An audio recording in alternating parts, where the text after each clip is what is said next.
Hello, I'm Susan Reisert, pastor and teacher at Old South Church in Hallowell, Maine, and this is the Word of the Week. This week's word for the first week in March is the word Lent. It is the holy season from Ash Wednesday until Easter, a season of 40 days, not counting Sundays. The 40 days are connected to Jesus' fasting in the wilderness before he began his public ministry. These 40 days are sometimes observed with fasting, acts of charity, or something special to mark the significance of the season, like giving something up or adding something to one's life, like a daily prayer or a gratitude journal or something like that.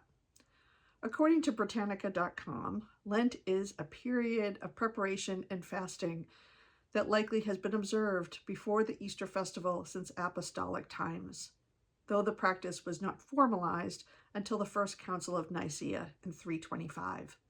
It was a time of preparation of candidates for baptism and a time of penance for grievous sinners who were excluded from receiving Holy Communion and were preparing for their restoration.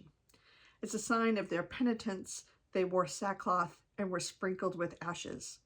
Eventually, ashes were offered to all worshipers and put on their heads, marked just as a dot on their heads or in the shape of a cross on their foreheads on the first day of Lent, hence the name Ash Wednesday.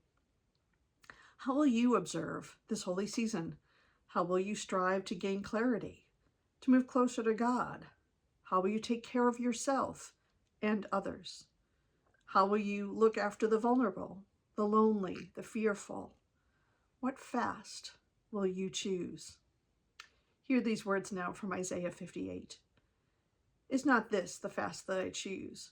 To loose the bonds of injustice, to undo the straps of the yoke, to let the oppressed go free, and to break every yoke? Is it not to share your bread with the hungry, and bring the homeless poor into your house? When you see the naked, to cover them, and not to hide yourself from your own kin?